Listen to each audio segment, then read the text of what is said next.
Anyway, today I would like to talk about, you must have heard a word called the kingdom of God. Jesus uses very, very often. There are 200 times we read the same word, the kingdom of God, in the Bible. It's a very, very dear word to Jesus Christ. What does it mean, the kingdom of God? I think Jesus explains it so beautifully. In Matthew 13, it says, kingdom of God is like a mustard seed, so small, but when you put it in the ground, and first it grows small, it grows fast, and branches and a big tree, and the birds of the air can come and nest in those branches. Not only for birds and creation, also for humans. We go there for shade, looking for fruit, looking for firewood, looking for peace. So, tree provides everything. But it came from the small seed. So in other words, creation came from a boson or an atom or a quark, the smallest particle of the matter. And it blew 15 billion years back. That mustard seed blew, grew.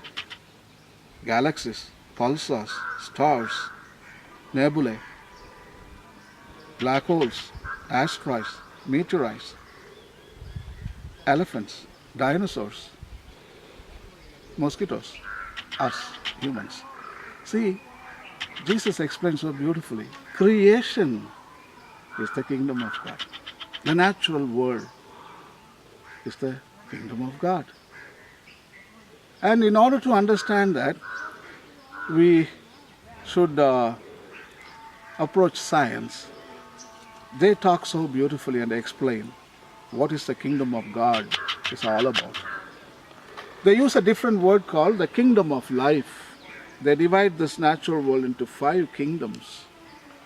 5 kingdoms, the monera, the protista, the fungi, the plants, the animals. I would call them hardware. I'm sorry, it's not a hardware, software. What is the hardware? Hardware is mountains, rivers, oceans, land, air, biosphere, soil especially. This is the hardware in computer language. It remains the same for the past 5 billion years. The hardware is here. Only software changes.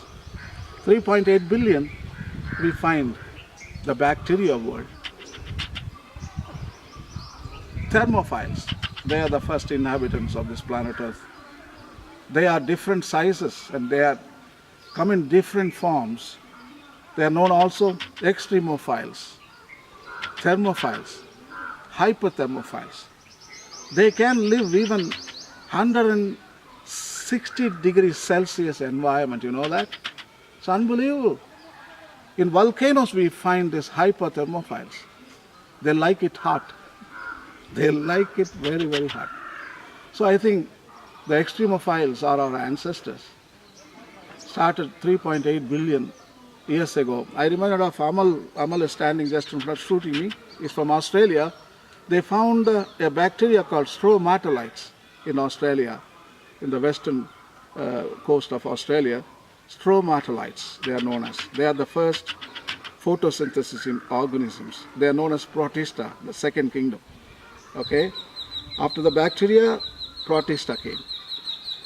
Protista it's a complex cell. Bacteria is a simple cell. There is no nucleus in the center and no organelle. But in protista, they have a nucleus and also an organelle.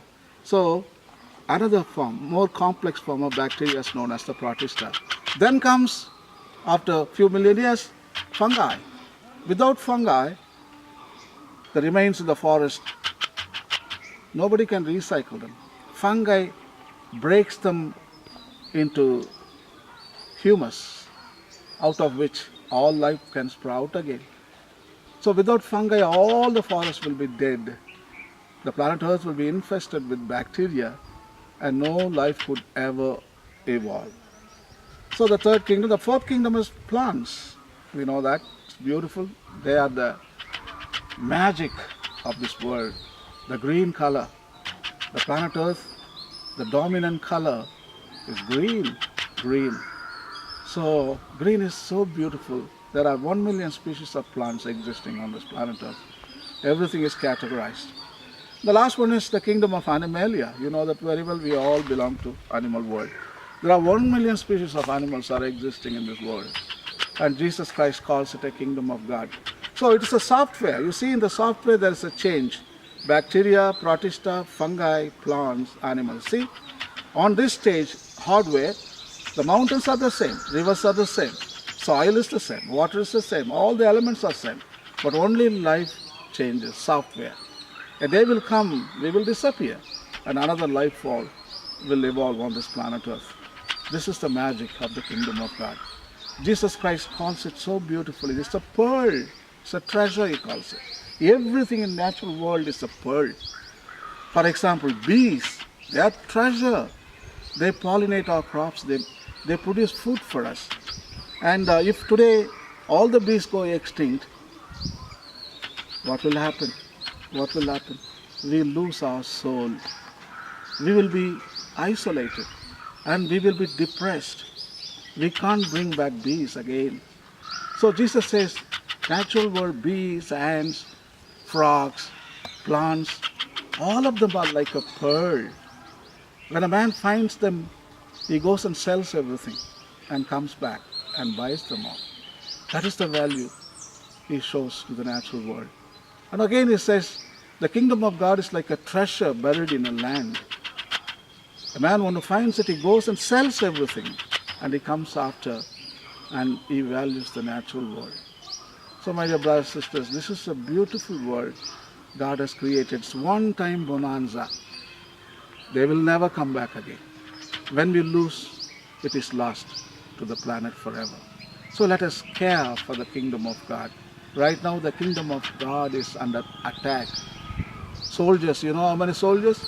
7 billion soldiers, that is us. And we have got a powerful weapon of mass destruction. You know what is it? Greed. Even First, Second World War, they never killed so many people as we have already done it. 30% of the life on earth is extinct. And bad news is still it's falling. So let us wake up, wake up, wake up, wake up. And without them, we can never exist. Without us, they can exist. Thank you and God bless. Right.